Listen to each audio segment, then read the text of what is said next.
નમસ્કાર, આપ જોઈ રહ્યા છો વીટીવી ન્યૂઝ ગુજરાતી અને હું છું આપની સાથે વિની। સૌપ્રથમ વાત કરીશું સ્થાનિક સ્વરાજ્યની ચૂંટણીના મહાજંગ વિશેની। તો રાજકોટથી સમાચાર પ્રાપ્ત થઈ રહ્યા છે। રાજકોટના આણંદ પર નવગામમાં ભાજપની સભા બની યુદ્ધનું મેદાન। ભાજપની સભામાં આવેલી બે મહિલાઓ બાખડી પડી અને એકબીજાના વાળ ખેંચીને તેઓ બાખડવા લાગી, બબાલ થઈ, માર વરસાવવા લાગી અને સભામાં આવેલા અન્ય લોકોએ મહિલાઓને ભારે જહેમતે છૂટી પાડી છે। તો મારામારીને પગલે સ્થળ પર લોકોની ભીડ ઉમટી પડી।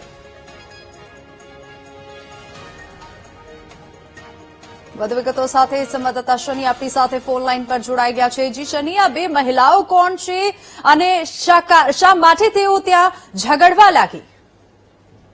વિની ચિતના વાત કરવામાં આવે રાજકોટના આણંદ પર નવાગામની જે ભાજપની બેઠક હતી તેમાં છૂટાછની મારામારી સર્જાઈ છે। સમગ્ર બાબતને લઈને હજુ સુધી કોઈ સ્પષ્ટતા નથી આવી રહી, પરંતુ ગઈ રાત્રિના આણંદ પર બેની જે બેઠક આવેલી છે તેમાં ભાજપની સભાનું આયોજન કરવામાં આવ્યું હતું। આ સભા દરમિયાન બે મહિલાઓ જાહેરમાં એકબીજાના વાળ ખેંચીને એકબીજાને માર મારી ગયા હતા અને આ ઘટનાને પગલે સ્થાનિક લોકોના ટોળા ઉમટ્યા। ત્યાં ઉભા જે બેઠક ઉપરથી ઉભેલા નેતાઓ પણ તેને બચાવવા માટે પહોંચ્યા હતા, પરંતુ શા માટે આ જે યુદ્ધનું મેદાન બન્યું, રણભૂમિનું મેદાન બન્યું તે હજુ સુધી સ્પષ્ટ થયું નથી। હાલ તો જેના સૂત્ર તરફથી ક્યાંક ચર્ચાઈ રહ્યું છે કે ક્યાંક હોદ્દો ન મળવાને કારણે એકબીજા મહિલાઓ છે તે પોતાના કામગીરીને અટકવાને કારણે આ જે કરતા હોય તેવું અત્યારે સામે આવ્યું છે। હાલ તો તપાસ છે તે ભાજપ દ્વારા કરવામાં આવી રહી છે। શા માટે આવી ઘટના બનીને કોઈ બહારથી લોકો બોલાવવામાં આવ્યા હતા કે અંદરોઅંદરના લોકો છે, આને લઈને તપાસ છે તે શરૂ કરવામાં આવી છે।